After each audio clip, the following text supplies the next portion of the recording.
I'd like to introduce this new series that I'm performing. It is mainly going to be a doctrinal and theological series.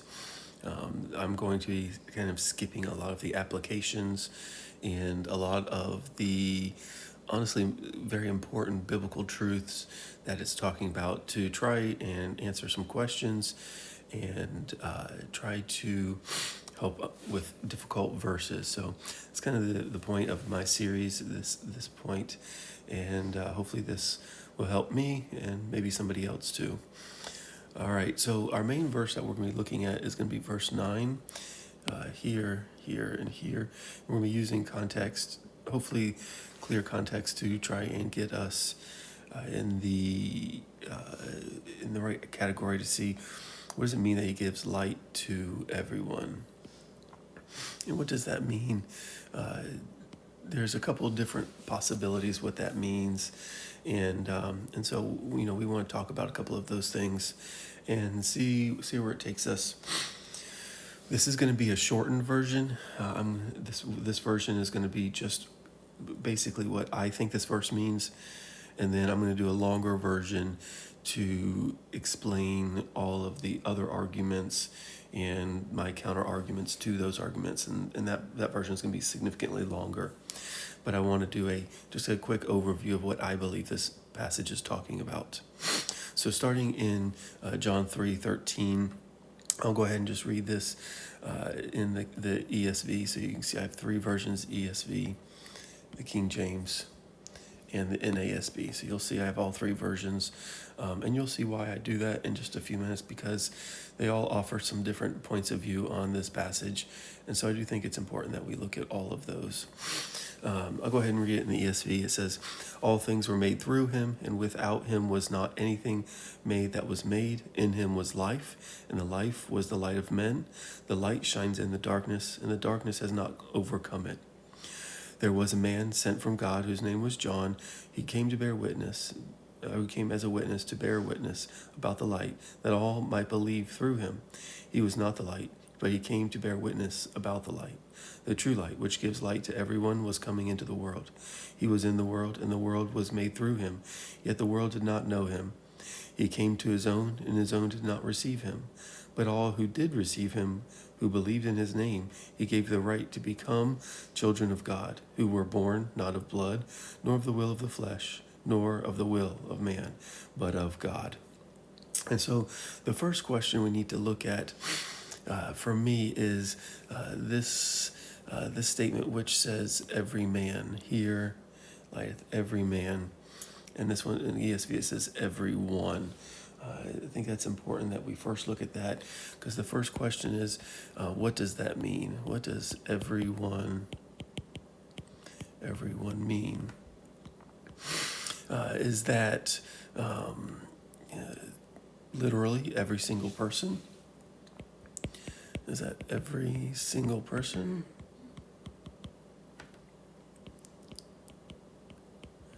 Or is that only the elect?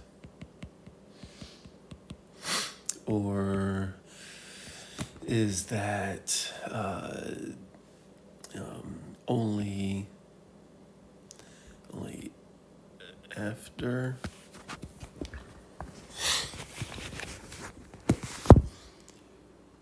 Only after Jesus came? So I think it's important that we try and figure out what this means, because it's definitely going to help to give us some ideas into what that true light is. Now, there's a lot of people who would say that this everyone is the elect. There's a lot of people who would say this is every single person, and there are some who would actually say that this is only after Jesus comes. And so we're going to take a look at what I think it means, and then, like I said, on the longer video, we'll kind of look at some of the other views of that. I would say that this is speaking about every single person, both before and after. Okay, so when it says that he lighteth everyone, I believe that that is speaking of Jesus gives light to everyone before him and after him. Now, why do I say that? Well, two reasons. Number one, if you read this in the NASB here, you're going to see that it says, there was a true light which coming into the world lightens everyone. And so appears in this version that when Jesus came into the world, he gave light to every man. But when you look at it in the ESV and the King James, it appears to be a little different. It says, will be right here, the true light which gives light to everyone was coming into the world. And so in this one, it seems like this true light has already given, which gives light to everyone, was coming into the world. And then if we read it in the King James here, it says, that was the true light which lighteth every man that come into the world. And so this makes the coming into the world more specifically talking about every man that's coming versus the ESV, which says the true light gives light to everyone, but the light was the one coming into the world. And then the NASB makes it seem like the true light, when he came into the world, he gave light to every man. And so which of those answers is the correct one? I lean more towards the ESV and the King James here, and say that this was talking about a light that was given to everyone, and the way a light that was given to everyone. And so then the question is, well, what is light? And I think to kind of help us understand what this answer is here, we need to know what is light. And so the Greek word here for light,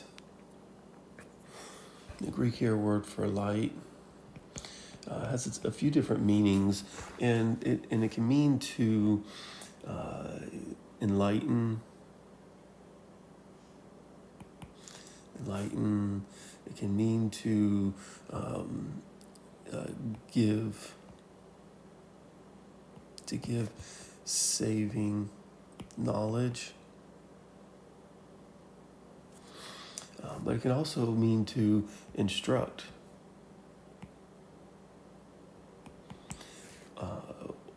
To inform and to teach. So, is this light that Jesus gave to every man? Was this saving knowledge that he gave them? Was it just something he taught them? Or was it kind of a combination of both of those? I think it is a little bit of both. And the reason I say that is that this is not necessarily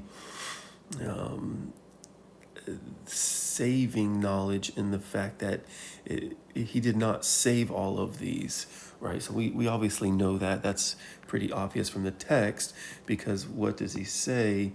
We'll just pick the ESV here.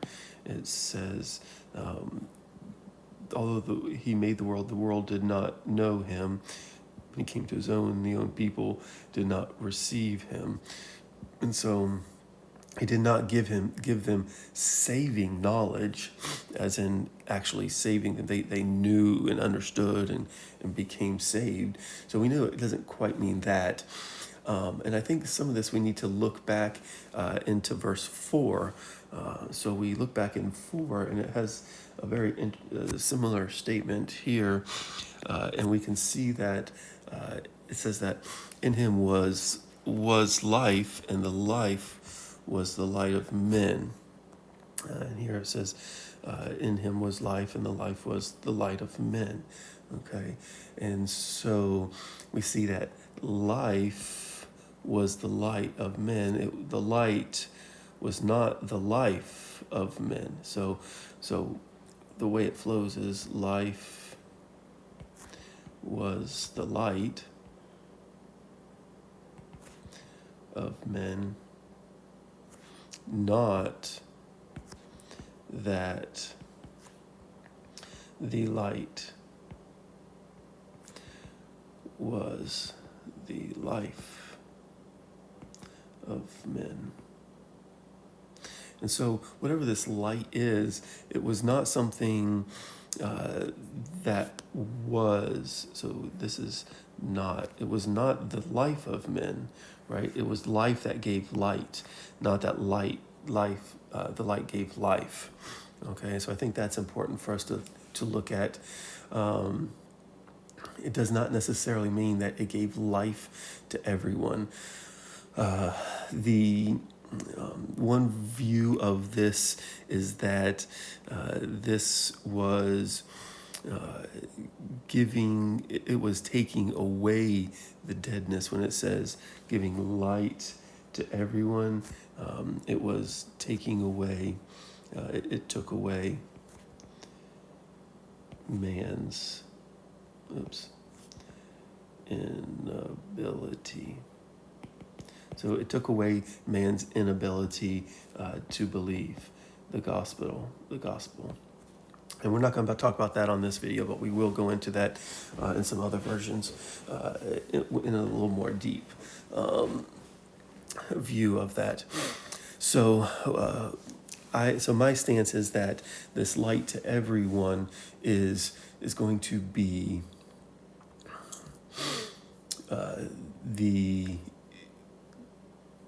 that he reveals himself to everyone, past, present, and future. And the reason I say that is that we see in a couple passages in our Bible that,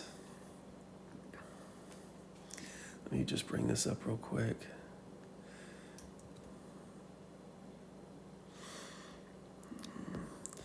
So what I'm going to say is that this light to everyone is basically general revelation of God, and so I would say that the light to everyone is general revelation. We're going to look at Romans, and we're going to also look here at a couple other passages. We're going to look at Acts 17.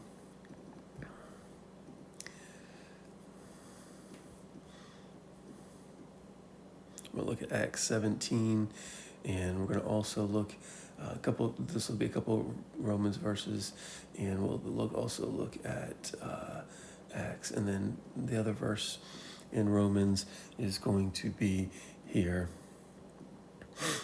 in Romans 2. All right, and so we're going to look at what general revelation means and why I think that's what this is talking about. So there's creation, and then there is conscience. There's conscience. So these are the two general revelations that God has given to us. And I do find it interesting when we look at creation and conscience, both of those are created in people.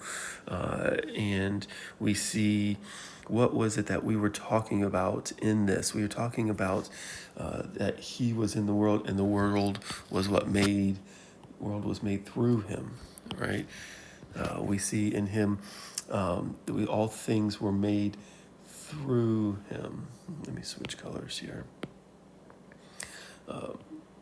All things were made through him, and without him not anything was made. So we're talking about creation here. And then he says, in him was life. He was the giver of life, and that life was the light of men. And so I think this is probably referring back to the things that were made. When we look here He gives light to everyone which was coming into the world. He was in the world. That was Jesus was in the world, and the world was made through him again. And yet the world did not know him. Well, even though he made this everything in the world, and he gave the world and his creation, the world still did not understand him. And so I think that is going to point us back to this idea of general revelation and in creation. And so many of us have heard this passage before. It's not a new passage.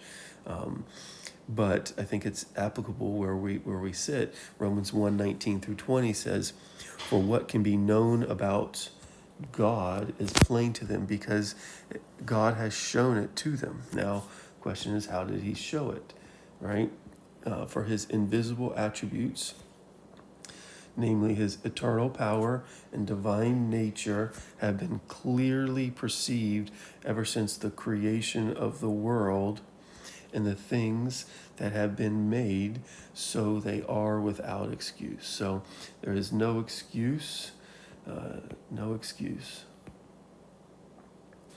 And so what do we see here? Well, we see that what we know, what can be known about God is plain. And when it says talking about them, it's talking about unbelievers, someone without direct revelation. So they didn't have the Bible. They didn't have direct revelation. And so I just feel like there's a very strong similarity between what it's talking about here when it says, "In him was life." He was the creator. He was the maker. All things were made through him and by him. We read in other passages, he was the light to everyone.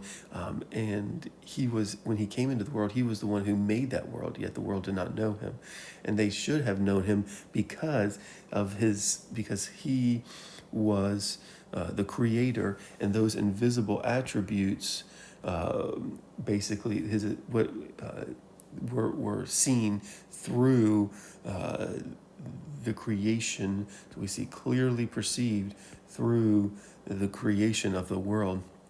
What were his attributes? We see eternal power,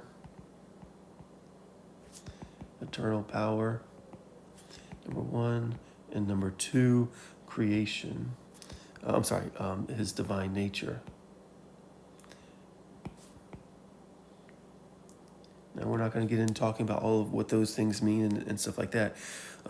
But we see that in God's creation, it says here that Jesus was, all things were made through him, through Jesus, who is the true light, and gives light to everyone. I think that very clearly can point to that this is creation and his general revelation to all mankind. Now let's look at Acts 17:24-28. "For God, again, who made the world and everything in it, being Lord of heaven and earth, does not live in temples made by man, nor is he served by human hands as though he needed anything, since he himself gives to all mankind breath and life and breath and everything.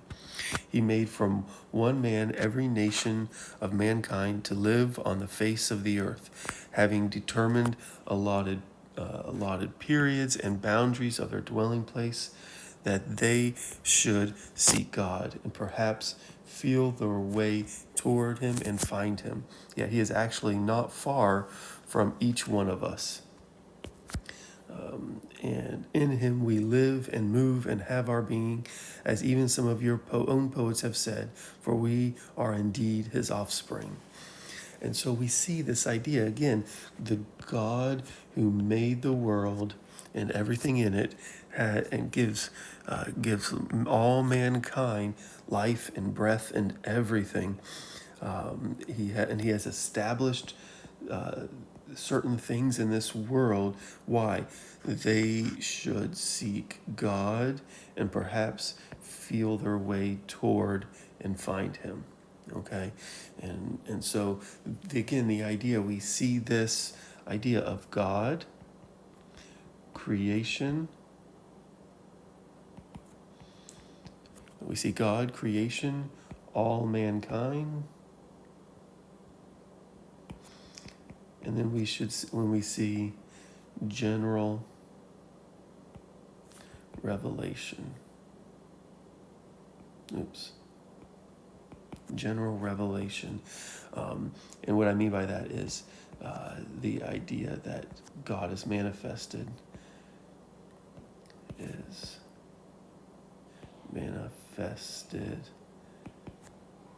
in nature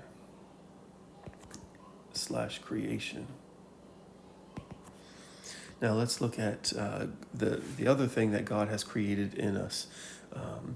God has created something else in us.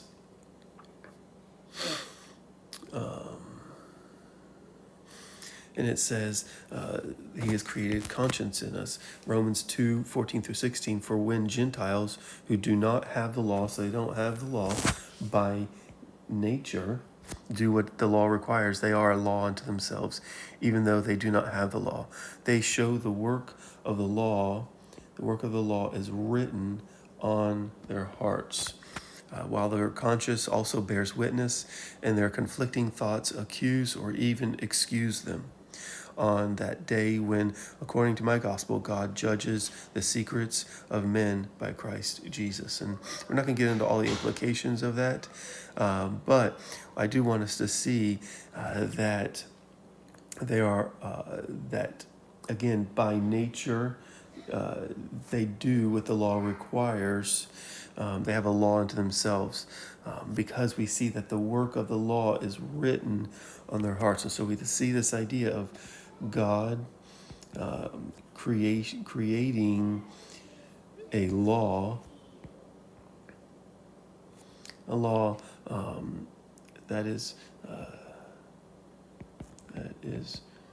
written on our hearts.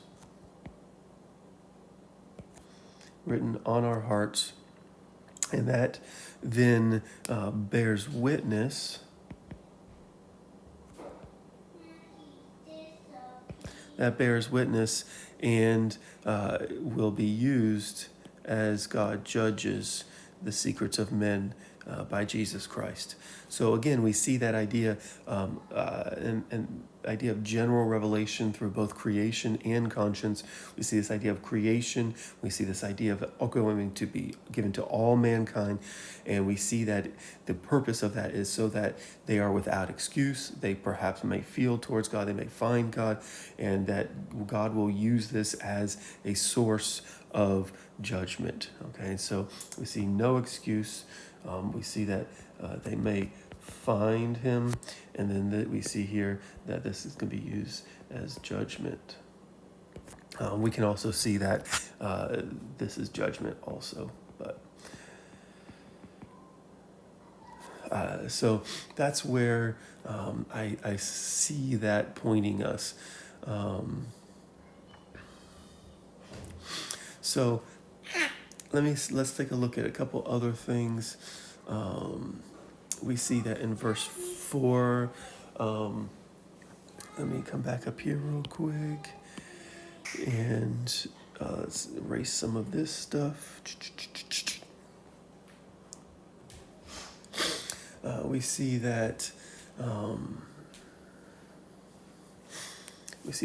Jesus in verse 4, in Him was life, and the life was the light of men. We see that in verse, so this life, in Him was life, and the life was the light of men. Yet in that light shone into darkness. Okay, we see that. And the darkness has not overcome it, not overcome it. Okay. I think it's interesting in the way that verses 4 and 5 and 9 and 10 and 11 and 12, 13 all kind of play into each other. And so we're going to look into that a little bit more in just a couple minutes.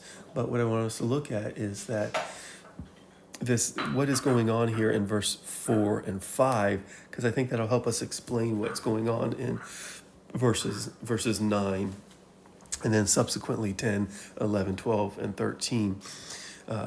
So let me zoom back out here a little bit. And you're going to notice that there is a little bit of a difference between the versions here. Let me erase some of this out of here. So let's take a look at the different versions when it comes to this portion. All right, so let's go green on this one. No pun intended. All right, so verse 4, and verse 4. The verse 4 is pretty much similar. In him was life, and the life was the light of men. In him was life, and the life was the light of men. And in him was the life, and the life was the light of men. So verse 4, I think, is pretty straightforward as far as the three translations go, and I would take that in Jesus was the life, and the life was the light of men, and so that was offered. I think that is talking about, again, that general revelation. General revelation that's offered to all men, in the same way that this in verse 9 it says enlightens every man. Now, when we come to verse 5, there is a little bit of a difference between the three versions, and that's partly because of the Greek word here. The Greek number 5 says the light shines in the darkness, and the darkness did not comprehend it. Okay, did not comprehend it. King James says the light shineth in the darkness, and the darkness comprehended it not. And then the ESV says the light shineth in the darkness, and the darkness has not overcome it. Now, two of them have the word comprehend, and so the NASB and the King James say the comprehend, and the ESV says to overcome. Now, those have a little bit different meanings to it, but which one could it be? And the word to overcome kind of meaning like the light or the darkness could not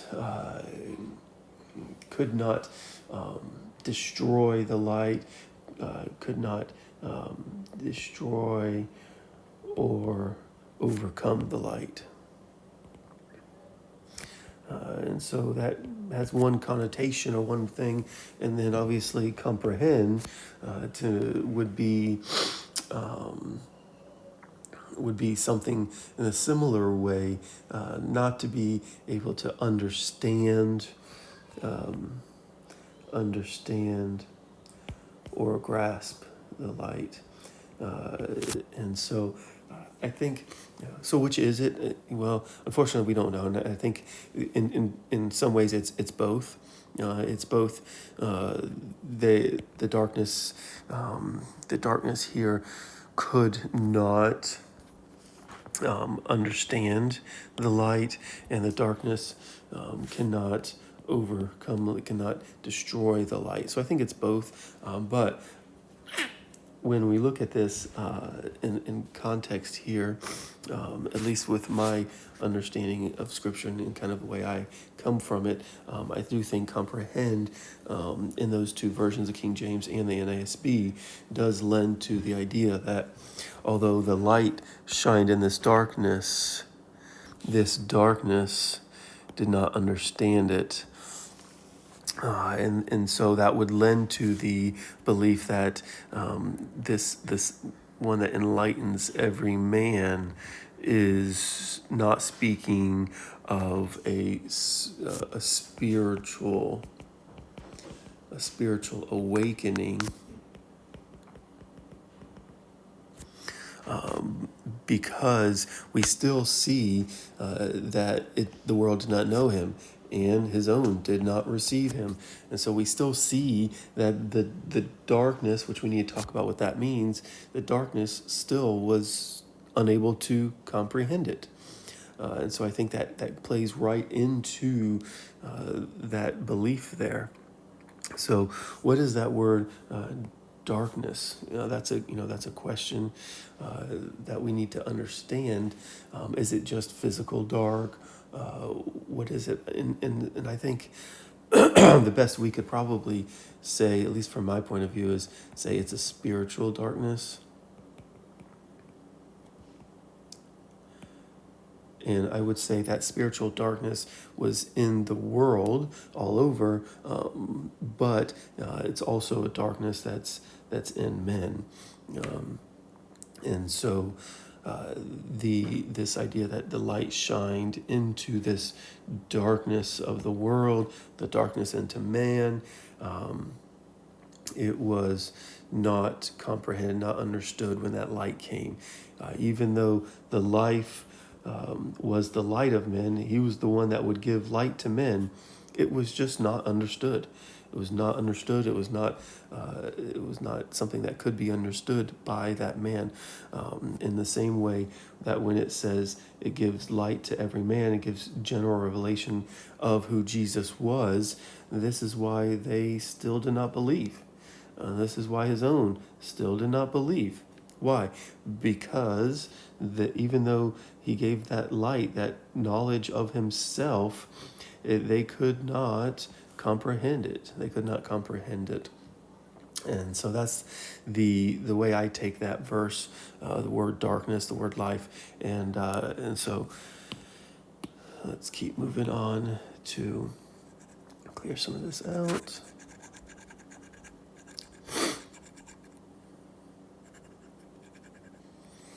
All right, now let's take a look at verse 10. It says, the true light, we'll read down here, the true light which gives light to everyone was coming into the world.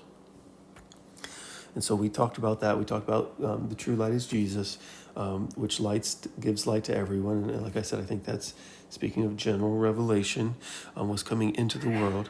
He was in the world, right? So Jesus came into the world, and the world was made through him, and yet the world did not know him. Okay, so let's stop there for a second. And so we see the parallels here between verses 10 and verses 4, verses 3 and verses 4 and verses 5. And so I like to look at some of these parallels, mainly because of the way that it points to, we'll go red, the way that points back to these things here. So we'll take it, let's come up here. And we'll go on the NASB here for a moment. Actually, we'll go King James. So, and he was in the world, okay? He came into the world.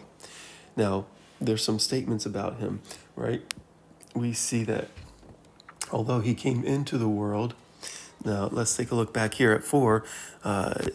He was this life, he was in him was life, and this life was the light of men, okay? And this light that he was, Jesus was, shined into this darkness, all right? The same way, when we see Jesus coming,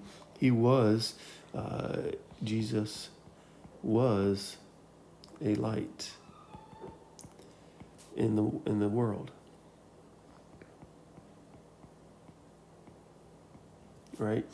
Now, does that mean that he wasn't general revelation also from the beginning of the world? No, I do believe it's talking about general revelation from the beginning, but also when he entered into the world, he was something else. There was something special that did occur in that place, and so the next the view here that he was a light specifically to the Jews, I think does have some validity, but we see here specifically that when he was in the world, that this world that he came into was the same world that he is the creator of. All things were made by him, and without him not anything was made that was made. And so we see that even though he came into the world, the creator, we see that here in verse 3 was also the creator, made by him, and without him nothing was made. And so we see here in him was life, and we see this life and this light that was the light of men entered into the world. And then we see that something happened. This world did not know him. So even though he was the creator of this world, and that even though he came into this world very specifically, this light came into the world, we see that this world still did not know him. Why? Because when the light shined into the darkness, right, the darkness still did not comprehend it. All right, and so I think there's a very specific reason why, even though Jesus came into the world, and even though they had general revelation by creation, they should have been saying, "This is the King we've been waiting for. This is the one who all creation testifies his eternal power and divine nature over here." Right? Because he was the maker of the world. They should have seen that, should have known that, but they did not. Why? Because the light, although the light shined in darkness, although this light shined in darkness, the darkness still could not comprehend it. The darkness within man could not comprehend it. Okay, and so we see this link. To me, there's a pretty good link between verse 10 and verses 3, 4, and 5. He was in the world, and so we see that in verse 4, he was life, and life was the light of men. But we see that the world was made through him, like in verse 3, and the world knew him not, like in verse 5. Okay. So that's verse 5. Verse 10. Let's go ahead and clear this out, and we'll come in here and come back to verse 11. Now, very similarly, so he was in the world, and in verse 10, and now it talks more specifically that he came unto his own. Okay, and who were his own? Those were the Jews. Okay, those were the Jews, and his own received him not. So look at the comparison here. He was in the world, all right, and the world knew him not. He came to his own, and his own received him not. And so we see a pattern here in verses 10 and 11. We see that he came, verse 10, he comes, and even though the world, comes to the world, and they have general revelation. They have general revelation. They still did not. They did not know him.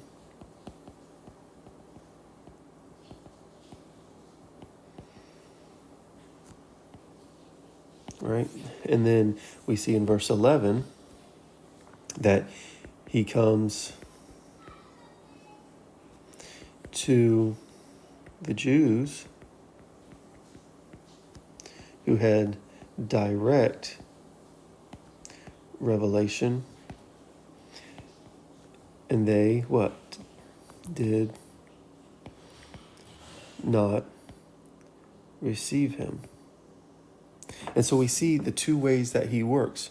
We see this very thing in Romans chapter 2, speaking of the Jews who have direct revelation, yet they did not accept him. We see that, and then the Gentiles had indirect, they had general revelation, and then they did not know him. And why is this? Because it comes all back down to this idea of not being able to comprehend. They were not able to comprehend what it was when Jesus came. They did not understand that light.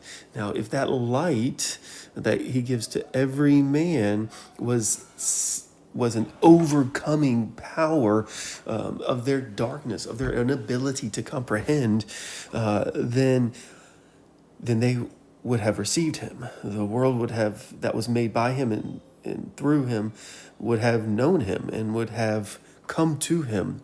And his own, which had direct revelation and knew tons of different prophecies, they would have come to him, and yet they did not.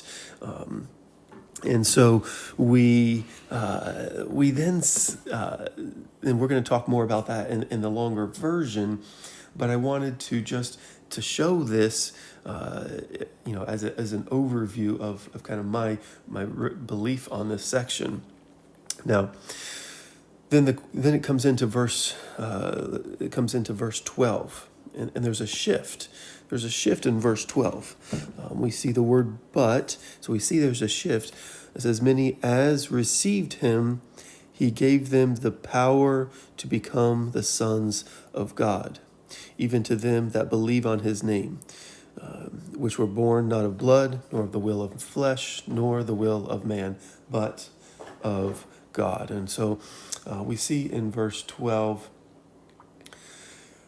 that as many as received him, and this is kind of interesting because it just said his own received him not, and the world did not know him.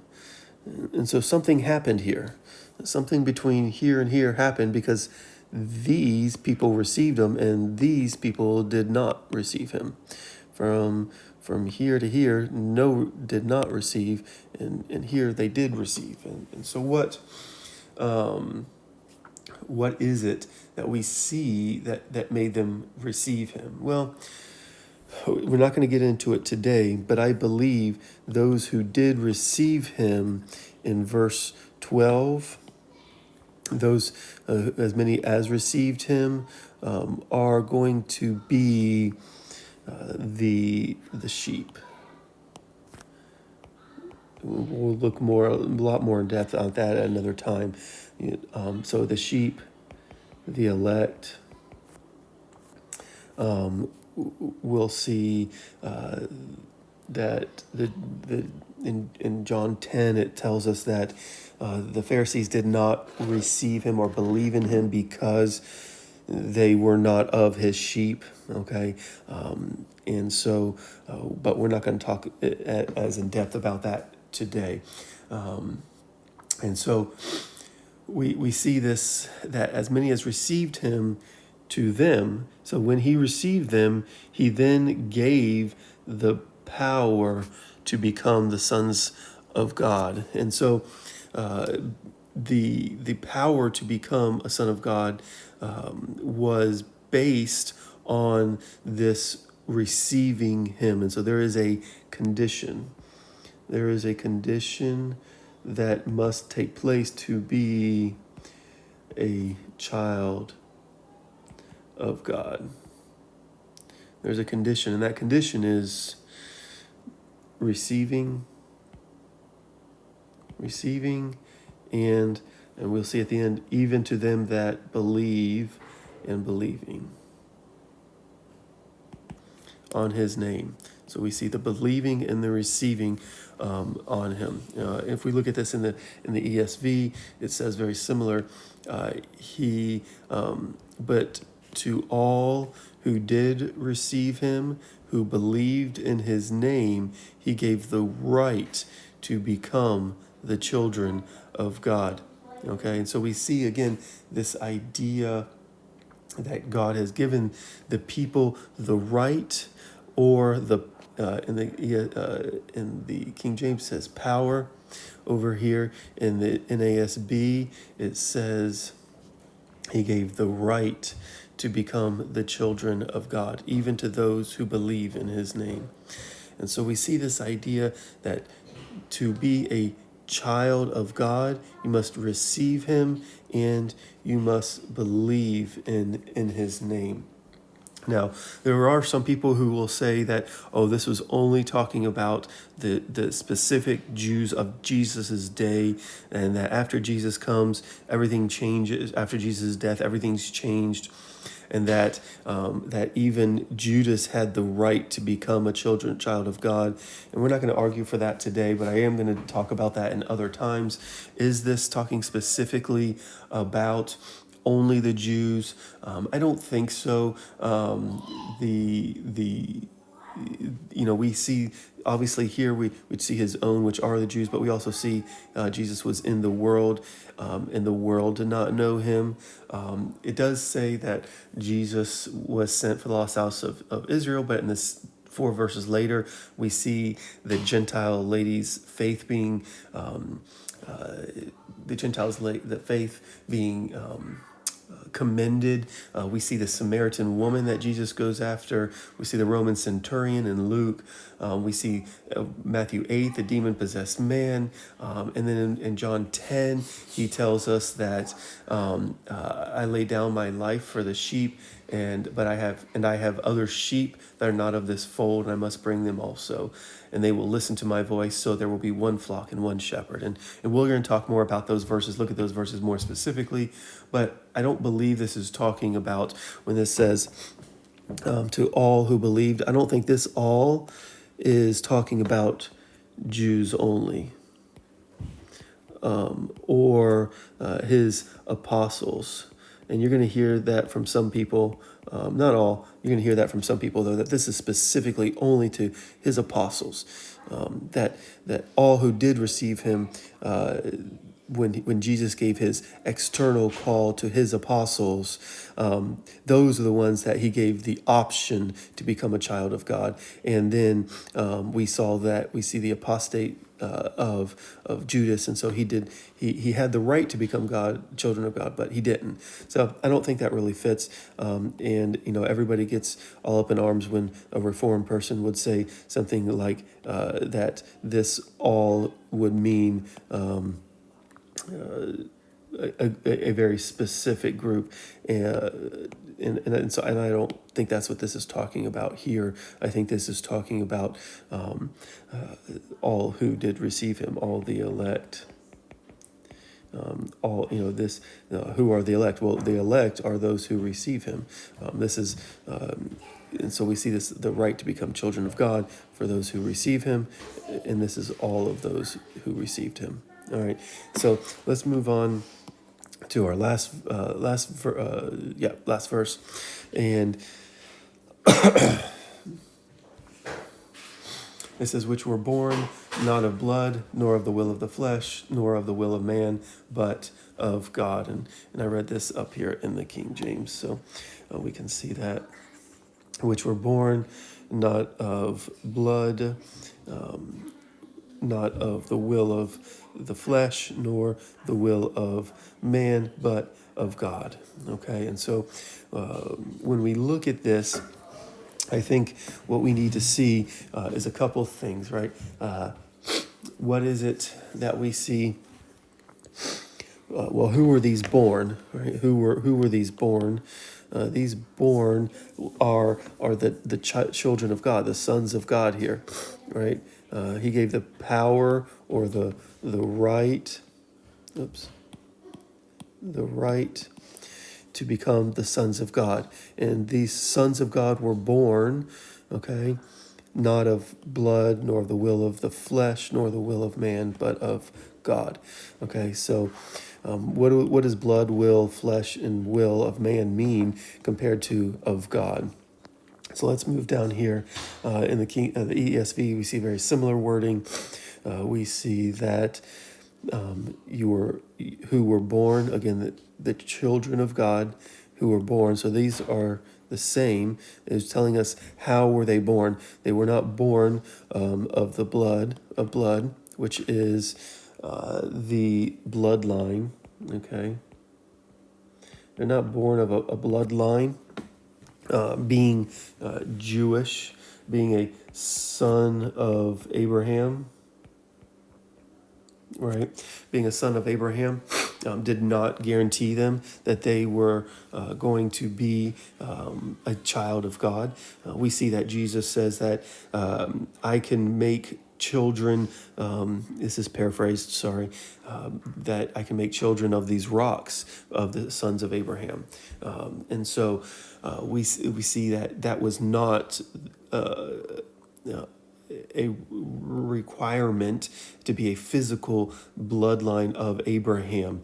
I was at church just yesterday, and we saw that Rahab, and we see that Ruth. They were not a son or daughter of Abraham, and yet they were in the lineage of Christ.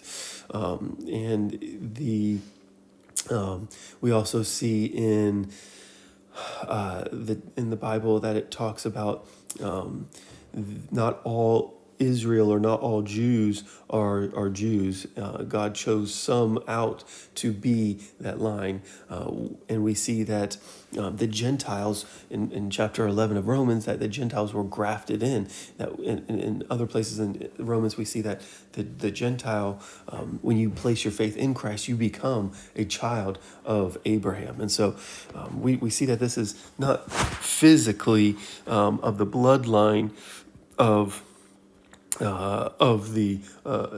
Abraham. Okay, so that's blood. What about the will of the flesh? And this is pointing towards the keeping of the law.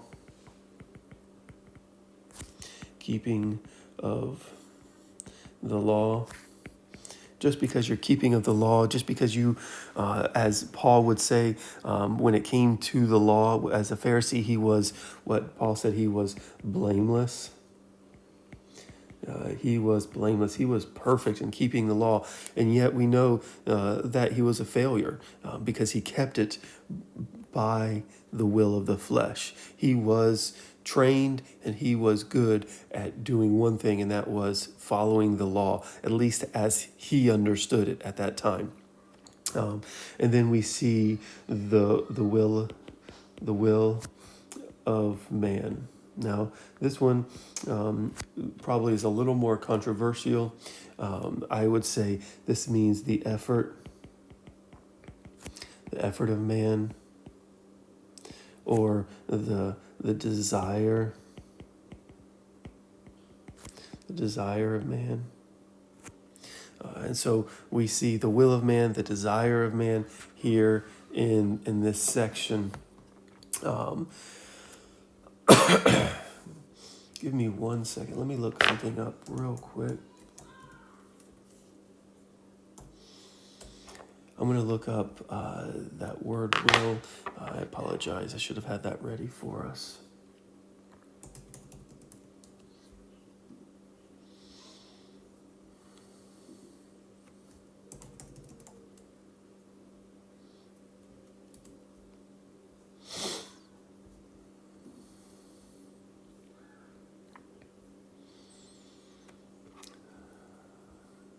So the will in 1 John 13, all of those words are the same Greek word, and it basically means one.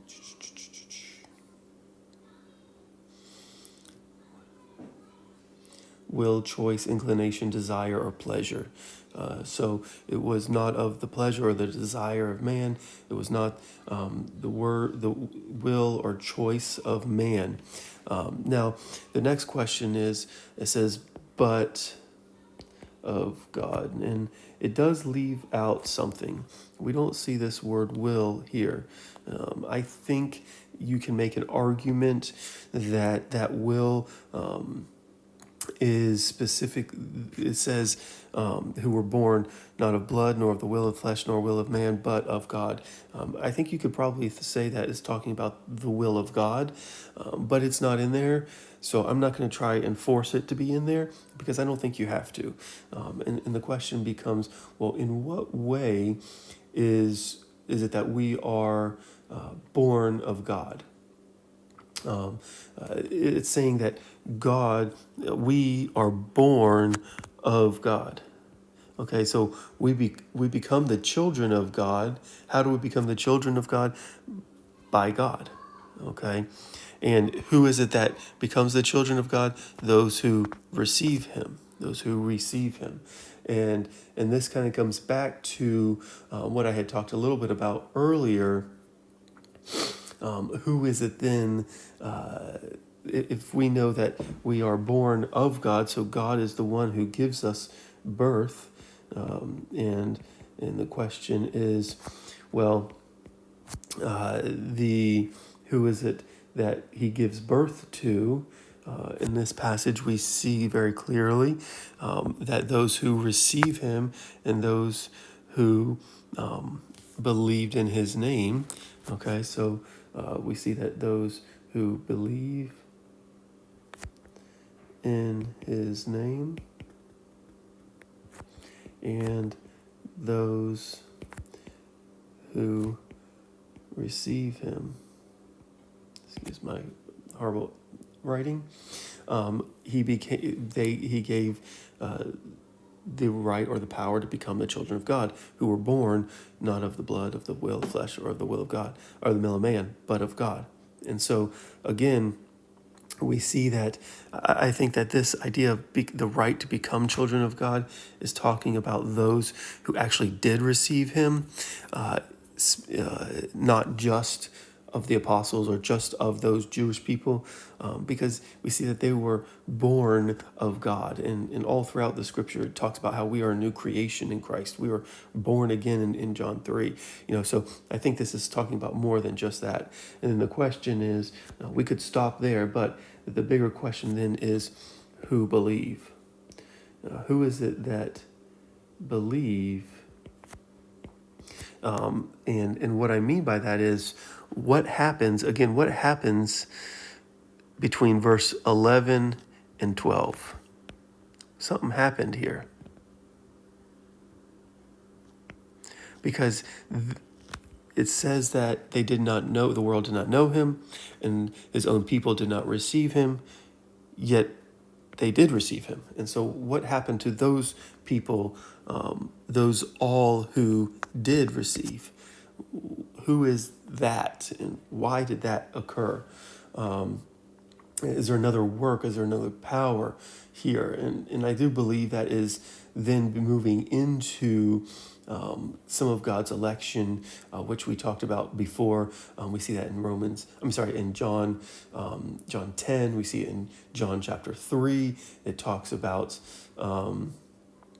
the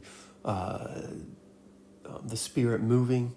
Another place that we see this idea of something changing is I thought this was pretty interesting when I read in let's see.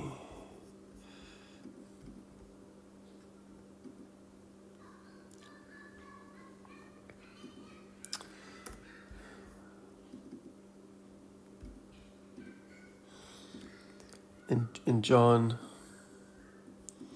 let me grab this John 19:21 so we can read that together real quick. Let's see. I'm just going to grab it out of the ESV. John 3:19 through 21.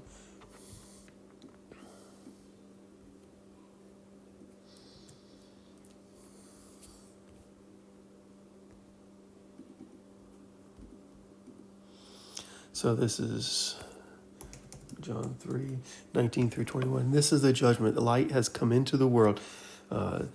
Notice the light has come into the world. And the people, what? They loved darkness rather than light, because their works are evil. For everyone who does wicked and hates the thing, everyone who does wicked hates the light, and does not come to the light, lest his work should be exposed. But whoever does what is true comes to the light, so that he may be clearly seen that his works have been carried out in God. Something happens between 19 and 20 and 21. There's a significant shift here. Whoever does what is true, this is the person who comes to the light. Very similar way here in verse 12. There's a significant shift here. And so I thought this was very interesting. Why does it say the world did not come to him, nor that his own did not receive him? And in John 19, people love darkness rather than light, and everyone who does wicked things hates the light and does not come to the light. Yet then we also see there are those who did receive him and believe in him, and those in John 3:21, whoever does what is true comes to the light. And so are there some people who don't do wicked things? Don't do wicked things?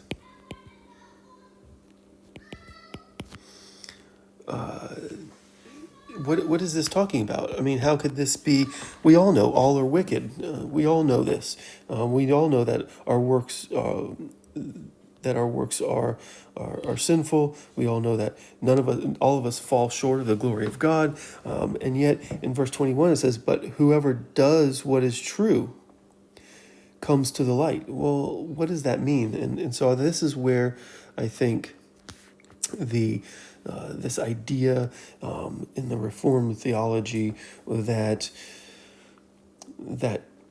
whoever does what is true is responding to the light.